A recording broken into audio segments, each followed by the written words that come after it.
Here we are. It is Friday, January 26th, 2024, and we just finished up another week. A lot of auctions took place this week, as many of you know, and they'll be increasing as the year comes along. There's a lot of stuff turning up on the market.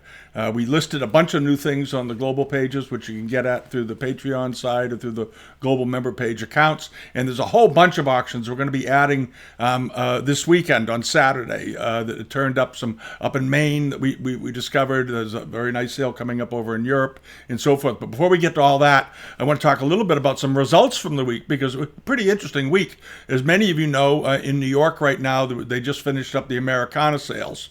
And Christie's had a very interesting Americana sale with a lot of very, very fine silver, some excellent Chinese export porcelain, and some good American furniture. And the prices on the furniture were still a little bit spotty. The high-end stuff had a tough time getting off the block. But there were some great examples that were much less expensive, under $10,000, for example, under $5,000. And we're going to take a look at one in particular that struck me as being a great bargain because it's from my part of the world, it's from New England. It's a really great New England table. But one of the other things I wanted to talk about, because we touched on this in a preview video a few weeks ago leading up to this sale, was this box. This was a snuff box that belonged to Thomas Paine, the patriot, the author of The Rights of Man and The Age of Reason and all that. And the box was given to Daniel Constable in New York in 1806, and it was given this beautiful silver cover as a remembrance. And the Constables, of course, were a very prominent New York family. They were I believe it was Daniel Constable's father or grandfather that was involved with a financial deal that basically bought about 5% of the entire state of New York in a land deal, which they divided up, and had phenomenal economic success and so forth. And there's still to this day a place in New York called Constable Hall, which is, I think it's still run by the family, as a matter of fact, or it's sort of managed by them. But at any rate, this fantastic little snuff box, it's a great historic remembrance piece. And these are small, remember, only a few inches in diameter. It was estimated very modestly. This was the thing that struck me funny. I thought the estimate was very, very, very modest, $4,000 to $6,000. And we said it's going to go over that, obviously. It ended up doing very well. It sold for $21,420, but a beautiful piece of history, a great object, really nice object, and something that'll have value, of course, going down the road. And then there was this, the hunt ball. I thought this was one of the nicest hunt bowls I'd seen in a long time. Very elegantly painted, very precisely painted. Unlike a lot of the China trade hunt bowls that you see are done in the more Mandarin style. This one is done very much in the European style. It is a Chinese bowl, beautifully painted, absolutely beautiful work all the way around. And I thought this was just an absolutely splendid piece of porcelain. I really, really did. And very rare, great coloring, great shading, beautiful brushwork. I loved how they did the bricks so precisely around this thing, and these multicolored trees and so forth. There's the interior with the lone horseman and a simple interior rim. And in the end, it did fine. It wouldn't have surprised me if it bought much more than that. It was estimated at $12,000 to $18,000, ended up selling for $27,000. And if it had sold for $40,000, I would have said, yeah, it's worth it. This was a wonderful punch bowl, and I think a superior type to the more typical English hunt bowls that you see around that have that 1770s style of painting with Mandarin figures. This one is much more precisely done, very much like a print source that was maybe perhaps taken from, because the way the horses are depicted and the way the figures are done. They obviously were working from something they were given to paint, and I suspect that's what it was. But anyway, a great thing. And then there was this very, very large, we talked about these a few weeks ago. These were a really large pair of 1780s vases. They were 32 inches tall each. They had one of them had a little bend in it, a little warp in it from the firing, but it didn't seem to bother anybody. And these were estimated at $10,000 to $15,000, and they did very well. They brought $25,000, but this is due to their size. They're fantastically unusual size. You can find these same exact style vases that are, 8 to 11 inches tall, 8 to 12 inches tall, the more typical garniture size, and they sell typically for a pair for $700 to $1,000, $800 to $1,200, depending on condition, size, and so forth. But these were absolutely unusual, and again, it highlights what happens when something comes along that's much larger or an atypical type, because for every 100 of the smaller ones you might find one of these that's over 16 inches tall, 18 inches tall, and in this case you have two of them that are over 30 inches tall, which makes them very, very unusual and very impressive to add to a collection. And then there was this I absolutely love this, the Chinese boys group, Kangxi period, on biscuit, nicely done, very creamy, white glazed faces and so forth.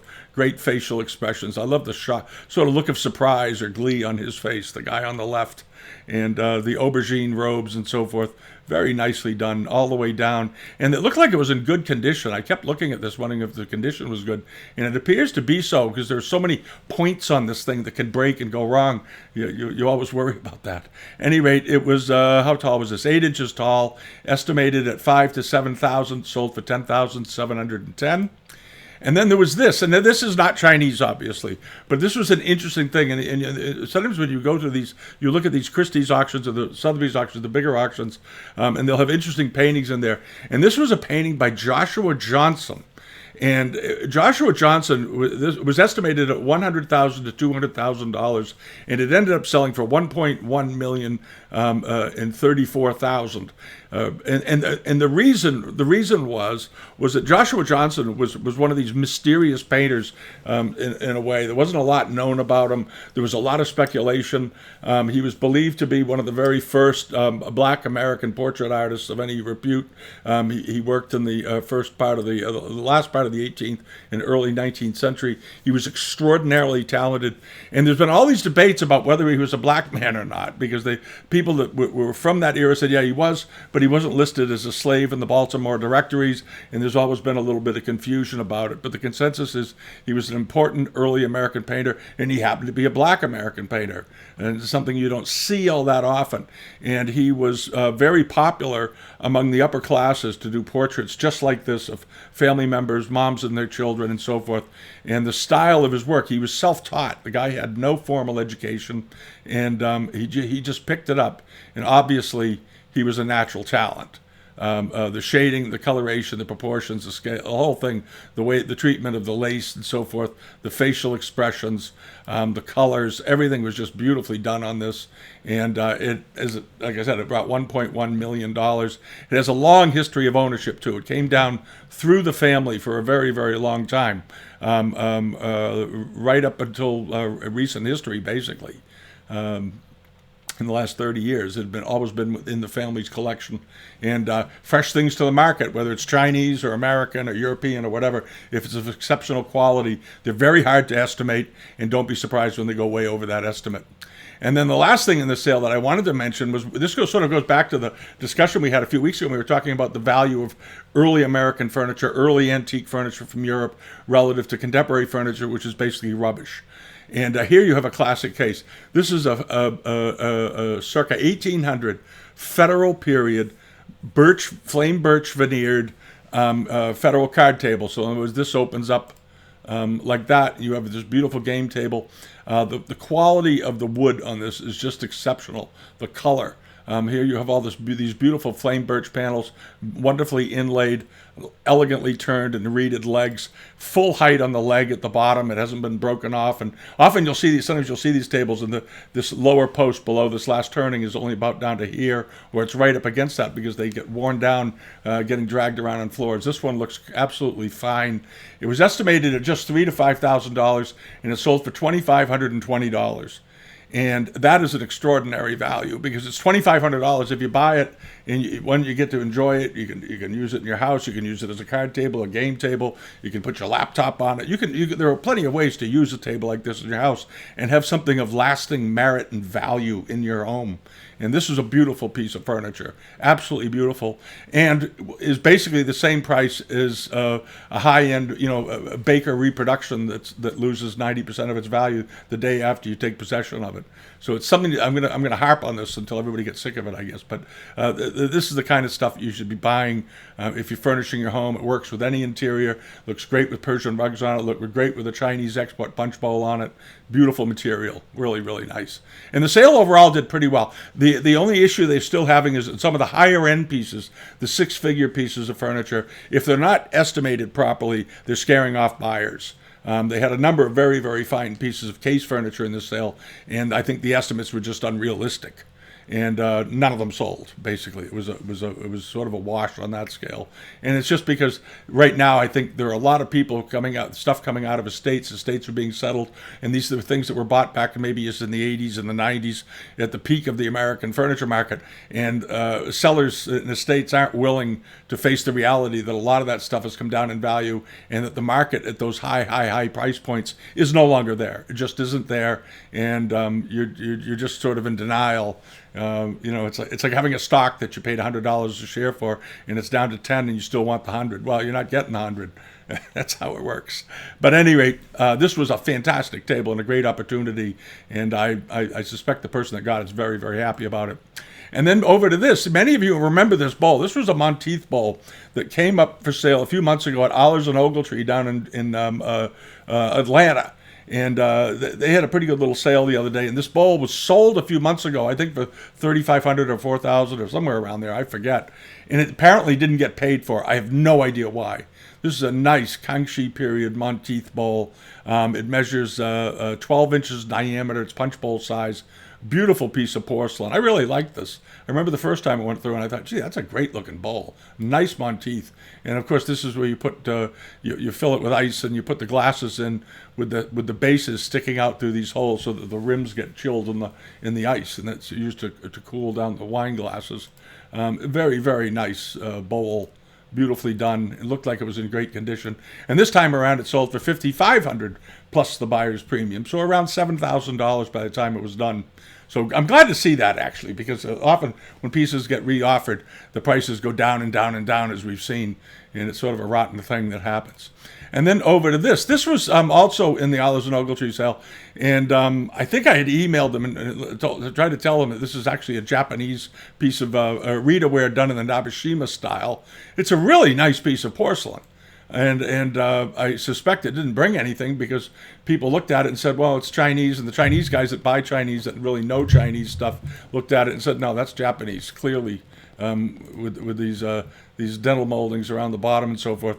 But you know it's an Arita piece because of the irregularity, for example, of these little dental edging at the bottom. They're sort of irregular in shape. They're not as precise as they would be with authentic Nabeshima ware. But they did produce a good bit of copies or mimics of Nabeshima in the Arita kilns.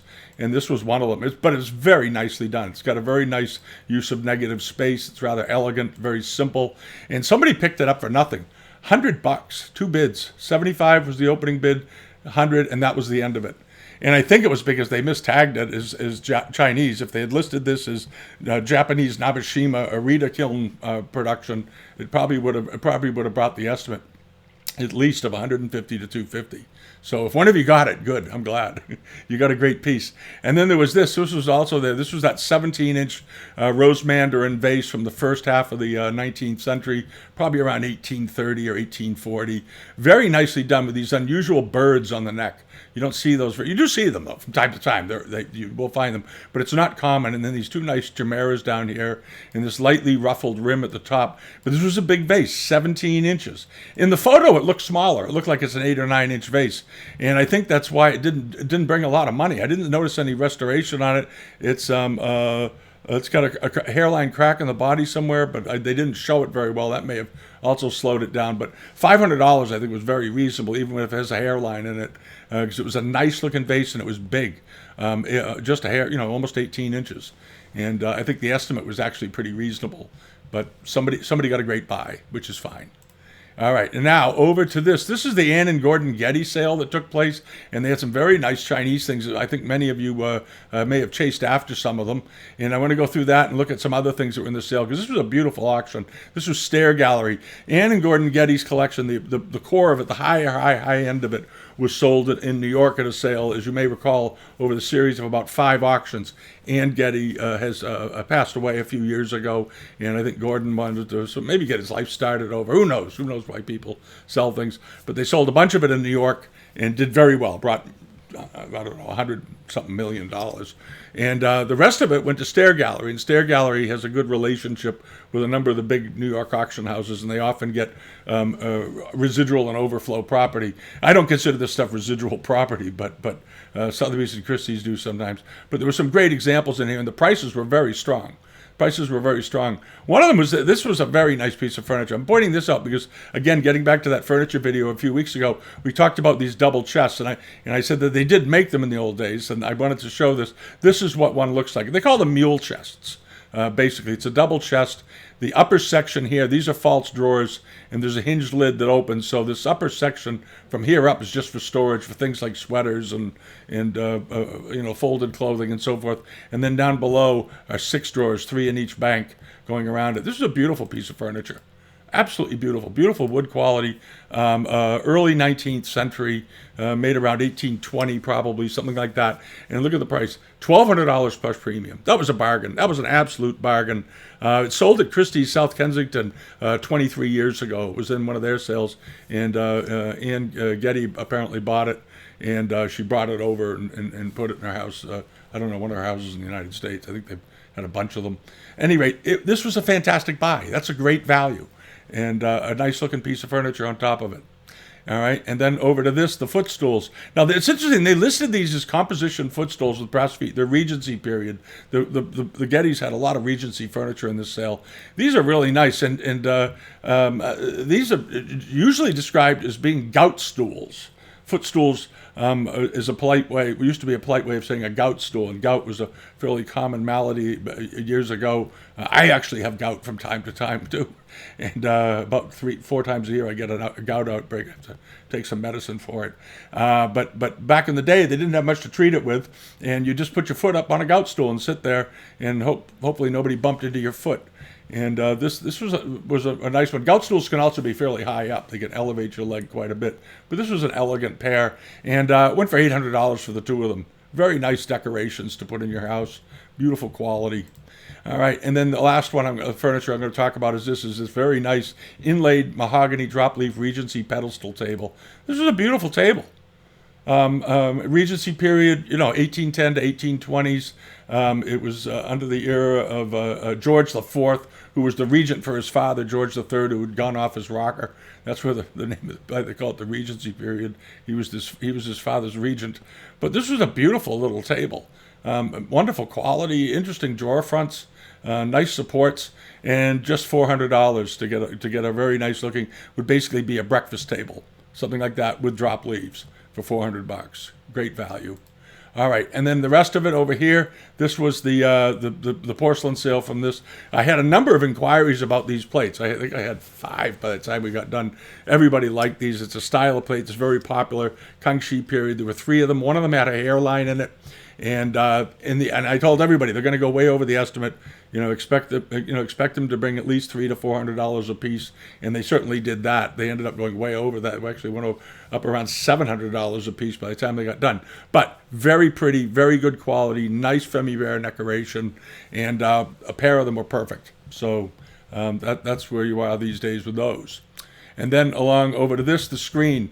I also had a lot of inquiries about this screen. I had mentioned it. I thought it was absolutely wonderful. And one of the things that what drove the price, because if you look here at the estimate, it was just estimated at $2,500 to $5,000. And why did it go for $25,000 plus premium, which put it up around $34,000, $33,000?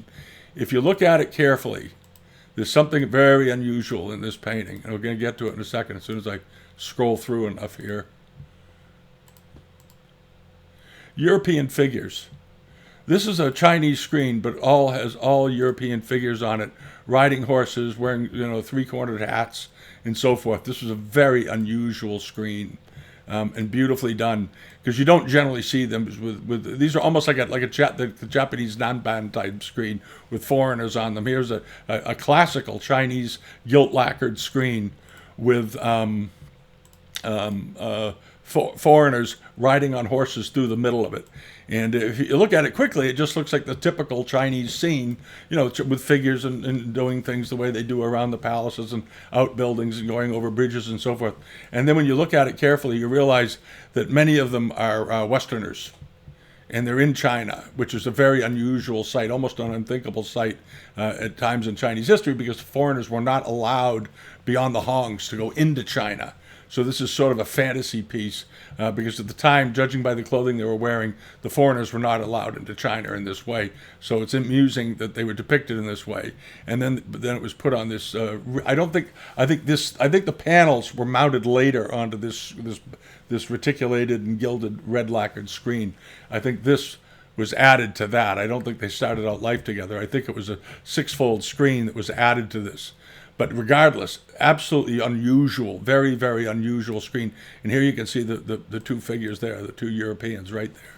Very typical. Down here in the corner, and up here again with more horses and so forth. There's a sword fight going on the bridge. There's a lot happening. And that is why this picture brought $33,000. The screen brought $33,000. It was big, too. It was 6 feet tall, and what is it? Each panel is 6 by 7 feet. 6 feet by 7 inches, 7 inches in width, times 21 inches. So you've got a lot of area there. It would be a beautiful thing to hang. All right, and now over to this, the lacquered box. It's interesting. There was one just like this, very similar, also on eBay this week. And there was this one with red lacquer in black. Very unusual form. It looked to be quite complete. It's got some wear to it and so forth, but it's a very nice set of boxes. And here are all the interior boxes, which makes it unusual. And I suspect the Gettys picked this up in England. It looks like the type of thing you'd find over there anyway. Is there any sort of history on it? No, there's no background, just this collection of Anne and Gordon Getty, sold for $1,700. And then this, the Kingfisher hairpiece set. This was a very nice set, and the estimate was awfully low. Any of you that have bought and sold these, you know that each one of these pieces is worth between $200 and $400 typically, and there were something like 30 pieces, 25 pieces in this set. So do the math. Whoever bought this is going to make money with it, because it's a beautiful set. You've got 25 pieces. At just $100 a piece, that's $2,500. And I suspect some of these bigger pieces are probably worth $400 or $500 each. So somebody will take this, break it up, and get a good return on their money for it. They may be collectors too. There are lots of people that collect these things, and they'll buy these big lots up, pluck out the 2 things they like, and then sell off the rest, and basically retrieve back all their money and usually make a profit. So it's a pretty good way to build a collection and have it almost pretty much self-fund itself. You can actually do that, and this was a very nice set. So it sold for $23 plus premium, so around upwards, you get up around $3,000. You're still way ahead of the deal. All right, and then over to this, Carlo Bonti. This is one of the auctions we'll be adding to the global pages through the global member pages or Patreon this weekend. There's a whole bunch of nice Chinese export wear turning up here. There's some pieces I'm a little suspicious of too, as always, but there's some decent looking lots in here, and we're going to be adding those to the global pages this week. Probably tomorrow morning, Saturday, they'll be up there first thing, if I don't get to it later today. And then Thomaston Place, this is up in Maine. He's got a nice sale coming up. This is on February 24th. It's a few weeks away. It'll be on the global and Patreon link pages this week. If you've ever bought from Kaja up there at Thomaston Place, he's a good guy. He's a very colorful character, but he gets great estates. And he sort of took the position when Jimmy Julia years ago, who had a very big auction house in Maine as well. He was Thomaston Place's primary competition. Jimmy Julia retired from the business due to an illness. His wife became very ill, and he did the right thing. He got out of the business. He sold the business, which was, I believe, moved to Pennsylvania or some crazy. I don't know what happened. Didn't make any sense to me, but somebody did it. And Julia went to spend time with his family, and as a result, Thomaston Place picked up all that business, and he's been doing some very good. He's always did good auctions, but seems he's been doing more and more of them, and I think that's because Julia closed up after many years, and they were both good auctioneers. Jimmy Julia ran some great auctions, and so does Kaja That's the fellow that runs this place. Anyway, there's some nice China trade pieces in here. Some orange Fitzhugh. There's a couple of very nice Chinese export camphorwood trunks. These make outstanding coffee tables, and they're very reasonable. The estimates here are about right. 6 to 800 and 4 to 600. If you've ever wanted to have a really great coffee table in your house, something that's elegant, these cedar wood trunks are phenomenal, and you can store stuff in them. They make a ton of sense. They're very practical, and they're beautiful quality, and they oil beautifully. If you put a little lemon oil on them, they sing. All right, and this is something that's coming up in that Thomaston Place sale. Is this extremely fine late 18th century reticulated bowl with an armorial crest in the middle? But the quality of this bowl, we talked about these super quality examples with these very, very fine honeycomb and these beautiful spear borders and these very, very fine reticulated edges and all this. This is an outstanding piece of export ware. And if you like really, really, really beautiful export ware, this is one of them. And it looks like it's in great condition. You can if you have Howard's book, you can look up that armorial crest and see who that is. But a beautiful example. If they don't include it, maybe he did include it. No, he didn't. He didn't say what it was. The estimate's very reasonable: 6 to 800, $300 starting price. Should bring the estimate. Should bring 6 to 800 pretty easily. It's a very, very fine bowl, and that's the kind of thing increasingly I think people are going after. Now, moseying along over here, just a quick touch on our friends in Grogan's in Boston, because I am a fan of rugs. I know a lot of you like fans, and I like carpets. And I mentioned this auction the other day. Mike Grogan, who is a rug guy, his roots are in rugs. He started out as the rug guy at Sotheby's many, many, many years ago before he decided to open his own shop. Now? He's been in Boston now over 30 years, I guess, 35 or 36 years, long time.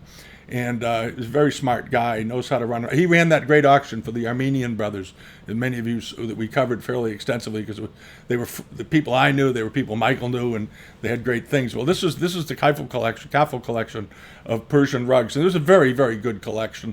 Lots of Turkish rugs in here, lots of tribal rugs, flat weaves, you name it. But what was interesting was when this was over, I saw his estimates. I thought, boy, he's got some real confidence in the market here. He was right. He had every reason to be confident in the market. And when you look at the price results here, you're going to see some very good numbers, which is very encouraging for the rug market. And we're starting to see more increasingly interest in rare, exotic, beautiful textiles once again. And he had some excellent, outstanding examples in this collection. And some of the pieces did very, very well. I'm going to go through a couple of them real quick. I mentioned this rug last week. It was this Azerbaijan late 18th century rug. It was a small rug. It's basically 5 by 5 feet, 4'9" by 6 feet, just about. All right, fairly small rug. It was estimated at $30,000 to $50,000, but the quality of this rug was stupendous. The graphics, the design, no fading. The rug looks, the colors almost look brand new. It's how fresh and crisp this rug is because these are the colors that they wanted back then. They love bright, festive, happy colors. And then the yellow in this, the reds are also clear and crisp. And this rug did very, very well. Ended up selling for $70,000 plus the buyer's premium. All right, so that got it right up to about $88,000 for the rug, something like that. Very, very rare carpet, but it's good to see that there's interest coming back into this. And then you have this. This is a really fine Star Kazakh, Southern Caucasus, dated, and it's a dated example, 1886, but very, very fine, very graphic. And these Star Kazakhs have always been hot collector's items among the Caucasian rug collecting crowd. And this was a very crisply done one.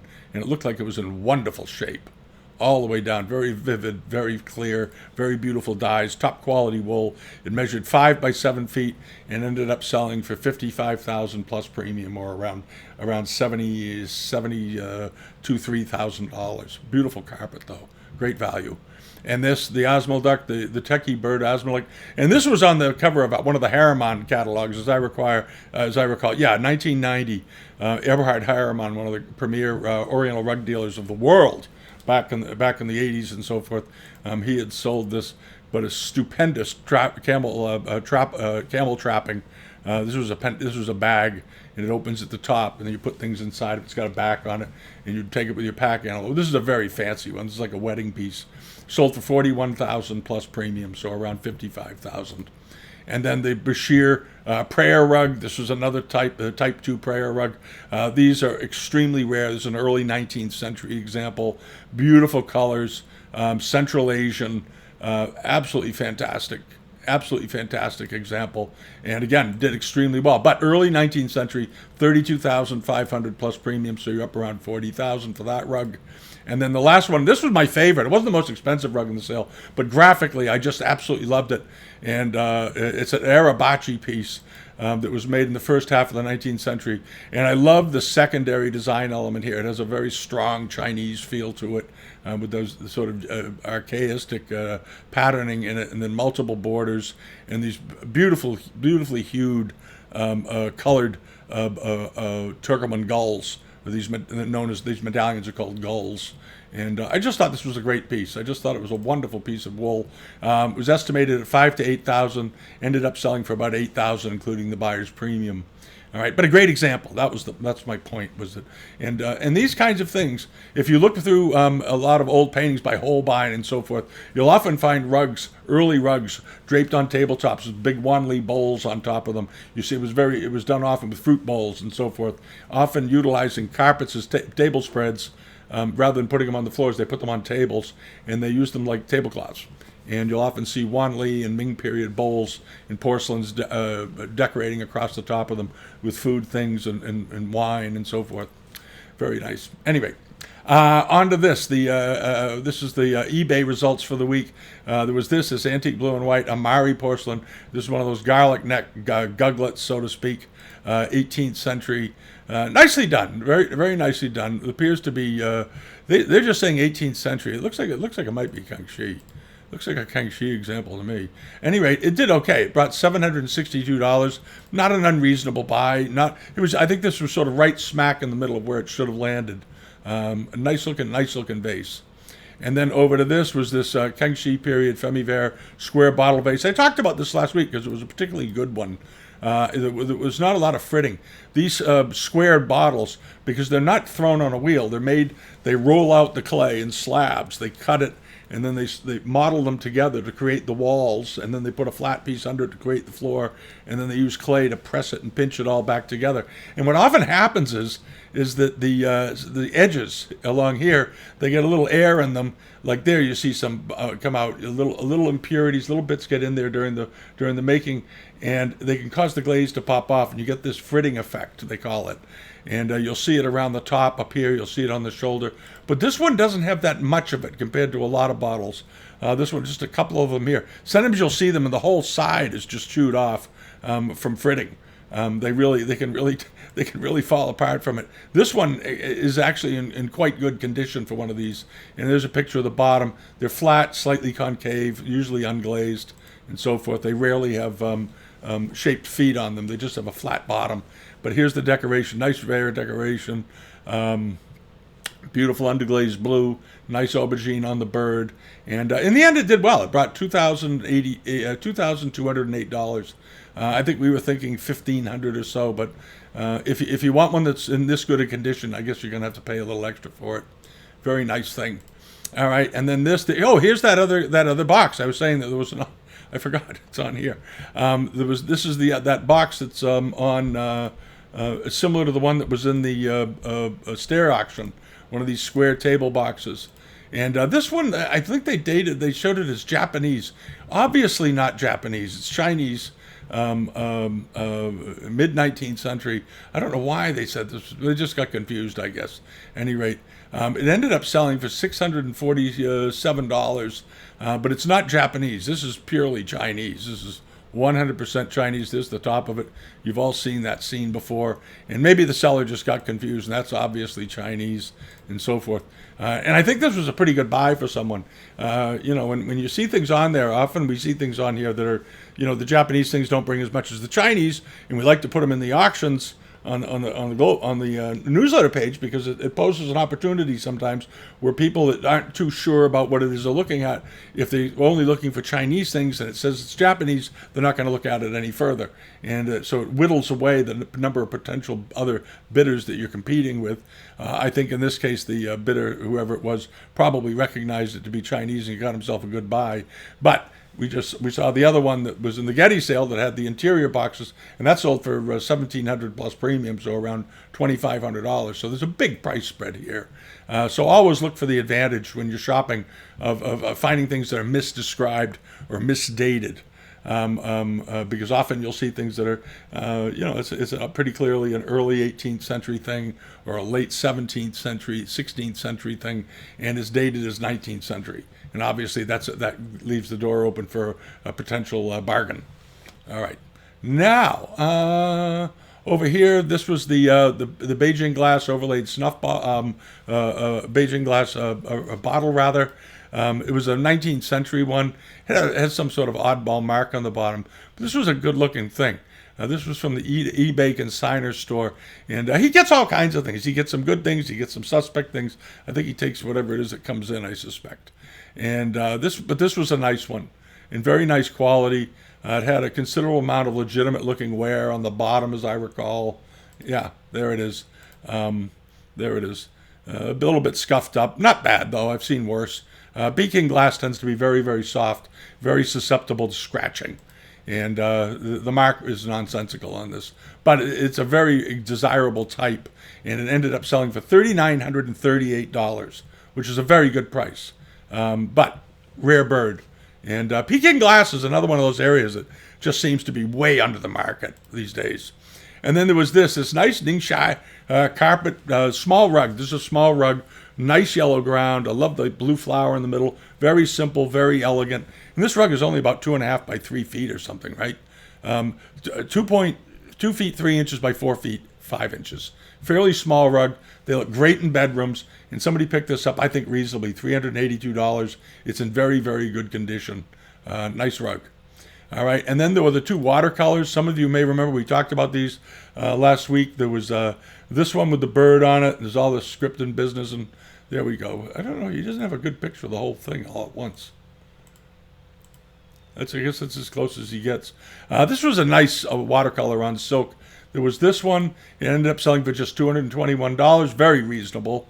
And there was this one sold for $306, a little more animated, a little bit bigger, but very, very nice paintings. And these are late Qing, early Republic examples, but beautifully done. They probably came over in an album of some kind and got broken up and got framed. And I hope whoever bought one bought the other, because this was a nice pair. And they would display beautifully. And it's a lot of bang when you consider you get both paintings, delivered for about $600. You couldn't get them framed for that. So it's from a art value for what you're spending. It's an absolute bargain. Absolute bargain. It's a great buy. All right, and then over to that Katani bottle, pottery piece, Edo period, probably 19th century, but Edo period. Nice piece of Katani, very rustic looking, but done on a pottery ware body or semi porcelain. I guess that looks like pottery to me, and fairly rustically glazed, which was intentional. This glaze is not messed up. They wanted that effect. That's the effect they wanted. Very rustic, very earthy, nice, crisp, bright enamels decorating it. It went for $419. This was a seller over in the UK. And then lastly, over to this is that very attractive pair of gilt splash silver dragon bowls, beautifully done by Wang Hing, the famous Hong Kong silversmith. And these are very nice, beautiful condition. They're in a little silver foam. They'd clean up. They look absolutely smashing. And they sold for $1,968. These weren't big bowls. I think they were 3 or 4 inches in diameter, as I recall. Let me double check that. They never put, again, this is one of these guys that never puts the dimensions in an easy to find spot. There it is, way down here in the tiny print, 4 inches, 4 7/8 inches in diameter. Make the measurements obvious. But beautiful pair of bowls, nice looking pair of silver bowls, silver gilt. And then a couple of things coming up this week that'll be on the newsletter page. We've added up a lot of them. This is just my watch list where I put the stuff before we copy them over onto the site. I just grab them, stuff them in here. There's a lot of stuff coming up this week, as you can see. This is all stuff that'll be on the newsletter page this evening. By the time you're watching this, it'll already be on there. And there's a couple of things on here that are rather nice. One of them is this plate. It's Japanese. They've got it listed as Meiji period Amari ware with scallop rim. This is earlier than that. This is an older plate.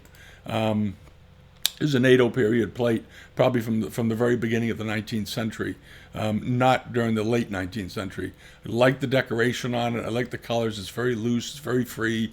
Nicely done. It's got one bid. It ends in 22 hours. This ends tomorrow, and it's only at $19. It should sell for $120 to $175. It's a nice looking plate. So if you collect Japanese Amaro, you might want to look at that. All right, and the other thing that was in here is nice is this. This is one of those of you that were around back when they did the Nanking cargo auction, back in the, I guess it was the 1980s at this point. I remember the sale. I got the catalogs here somewhere.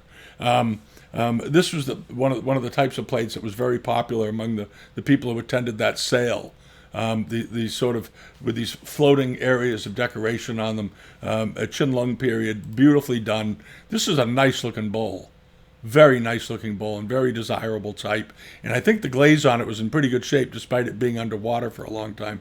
There's the Nanking cargo sticker. It was amazing how many pieces in this auction from the Nanking cargo sale. It's still how good the condition of the glazes were on many of them. Some of them are completely shot off due to sand abrasion and whatnot. But the pieces that were left undisturbed had a lot of their glaze on them, even after 200 years, 250 years. Which is really quite amazing. This is a nice looking plate. Visually, it's a very, very attractive piece of porcelain. It ends in 5 days. It's up to $138. I think it'll end up in the $400 to $600 range, but it's a very, very pretty piece of porcelain. If you're looking for a nice piece of Nanking cargo ware, this is a good one. That's a very good one to have. All right, and that pretty much wraps it up. My voice has not come back yet all the way, as you can tell, and it's coming. It's getting better, but it's not back yet. It's got a little ways to go. I wake up every morning. It sounds like I've swallowed rocks all night long. At any rate, I hope all of you are well. If you haven't subscribed yet, please do leave a comment. Join the forum. Come over and visit us at Bitamount and all that stuff. Subscribe to us through Patreon if you want, or on the global pages, and help us with our work here. And I hope you're all well. Have a great weekend, and we'll be back next week. We did a video yesterday, if you haven't seen it, on the galleon trade, and it wasn't meant to be a full in-depth whole look at the whole thing, because it's a very, very complicated subject, but it was about 20 minutes sort of an overview of the galleon trade and what it really symbolized, because the impact it had, I think, I've always felt was overlooked by historians for some reason. I don't know why. The English and the French and the Dutch get all the attention, but the Spaniards were there from the very beginning, along with their Portuguese counterparts, doing amazing things. And it just never doesn't seem to get the traction among historians that the English and the French got, and I have no idea why. But it's a fascinating bit of history. All right, have a good weekend, and see you all next week. All righty. Bye-bye.